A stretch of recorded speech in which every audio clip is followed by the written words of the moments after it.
Bienvenue sur Infos Express. Aujourd'hui, on traite deux sujets qui concernent directement des millions d'Algériens, en Algérie et à l'étranger. Premier sujet, une grande nouveauté pour la diaspora algérienne, vous pouvez désormais importer votre voiture de moins de 5 ans en Algérie. On vous explique tout. Deuxième sujet, après des mois de tension, la France et l'Algérie amorcent une reprise économique majeure, avec en tête de liste la relance de l'usine Renault à Oran. Restez avec nous, c'est parti. Depuis le 1er janvier 2026, la loi de finances algérienne a introduit une mesure très attendue par la diaspora. Jusqu'à présent, les Algériens résidant à l'étranger ne pouvaient rapatrier qu'un véhicule neuf lors d'un retour définitif en Algérie dans le cadre du certificat de changement de résidence, le fameux CCR. Désormais, c'est différent. Vous pouvez importer un véhicule neuf ou d'occasion de moins de 5 ans, et ce, en totale exonération des droits et taxes douanières. Et bonne nouvelle, les consulats algériens ont officiellement commencé à recevoir les dossiers. C'est le député des Algériens en France, Taoufik Kedim, qui l'a confirmé vendredi 24 avril dans une vidéo publiée sur sa page Facebook, précisant que les instructions du ministère des Affaires étrangères ont été transmises aux services consulaires. Mais attention, cette mesure n'est pas pour tout le monde.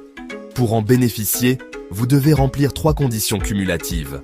Premièrement, être inscrit au consulat algérien dans votre pays de résidence. Deuxièmement, justifier d'au moins 3 années de séjour ininterrompu à l'étranger. Troisièmement, et c'est important, n'avoir jamais bénéficié d'un CCR auparavant. Si vous avez déjà utilisé ce dispositif, vous n'y avez plus droit. Passons maintenant aux véhicules acceptés. La loi est précise sur ce point. Pour les véhicules de tourisme, sont autorisés les modèles électriques, essence ou hybrides, avec une cylindrée inférieure ou égale à 1800 cm3, relevant de la position tarifaire 8703. Pour les véhicules utilitaires, même logique, électrique, essence ou hybride, avec un poids total en charge ne dépassant pas 5 tonnes, 950. Les 2 roues soumis à immatriculation sont également concernés. Et la grande exclusion, les véhicules diesel sont totalement interdits dans ce dispositif. Pas de diesel, quelle que soit la marque ou l'année.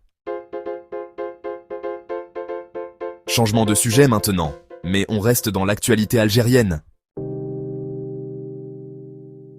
Après plusieurs mois de tensions diplomatiques et économiques entre Paris et Alger, un signal fort vient d'être envoyé. Le président du MEDEF, le mouvement des entreprises de France, autrement dit le patronat français, Patrick Martin, s'est rendu à Alger les 23 et 24 avril 2026. Il était accompagné notamment du coprésident français du Conseil d'affaires algéro-français, Yannick Morillon. L'objectif affiché est clair, renouer le dialogue avec l'organisation patronale algérienne, le CREA, Conseil du renouveau économique algérien, dirigé par Kamel Moula. C'est une visite de prise de contact, pas encore de signature de contrat, mais le message symbolique est très puissant. Parmi les dossiers les plus attendus, il y a la relance de l'usine Renault d'Oued-Tlela, tout près d'Oran.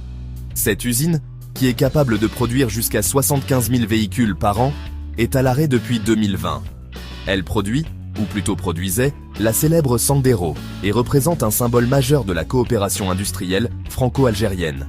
Renault a déjà soumis une nouvelle demande d'agrément aux autorités algériennes.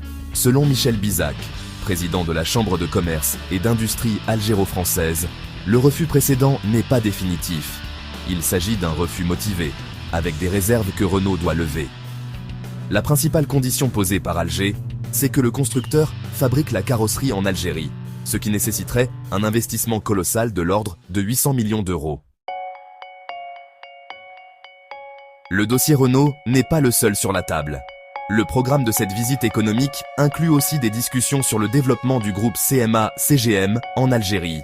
Ce géant du transport maritime, dirigé par Rodolphe Sadé, a rencontré le président Tebboune et envisage plusieurs milliards d'euros d'investissement dans des infrastructures portuaires modernes, notamment la gestion de terminaux à conteneurs dans les ports d'Alger, Oran, Annaba et Béjaïa.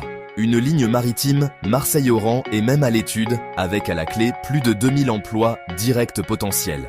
Côté industrie pharmaceutique, le groupe algérien Saïdal a signé en février 2026 un mémorandum d'entente avec Sanofi Vaccins pour développer et produire des vaccins en Algérie. Un accord stratégique qui renforce la souveraineté sanitaire du pays.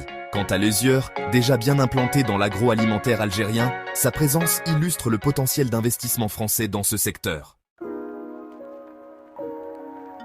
Au-delà des chiffres et des projets, cette visite du MEDEF revêt une dimension hautement symbolique. Elle survient dans un contexte de réchauffement progressif entre Paris et Alger, après des mois de crispation politique sur des sujets sensibles comme la question mémorielle ou le Sahara occidental. Le deuxième jour de visite, Patrick Martin a d'ailleurs été reçu par le ministre algérien de l'Industrie, Yahya Bachir. Un signe que les discussions ont atteint le niveau gouvernemental. Les prochains mois seront déterminants. L'Algérie, qui maîtrise le rythme de ces négociations, pose des conditions claires à ses partenaires étrangers. Mais les opportunités sont immenses, et les deux pays ont tout intérêt à transformer ce dialogue en partenariat concret et durable. Voilà pour cette édition d'Infos Express. Deux sujets majeurs. D'un côté, une avancée concrète pour la diaspora algérienne, avec l'importation de voitures de moins de 5 ans désormais possible via le CCR. De l'autre, une reprise économique entre la France et l'Algérie, avec des dossiers lourds comme Renault, CMA, CGM et Sanofi sur la table. On continue de suivre tout ça de près. Si cette vidéo vous a été utile, likez, commentez et abonnez-vous à la chaîne Infos Express pour ne rien manquer. À très bientôt.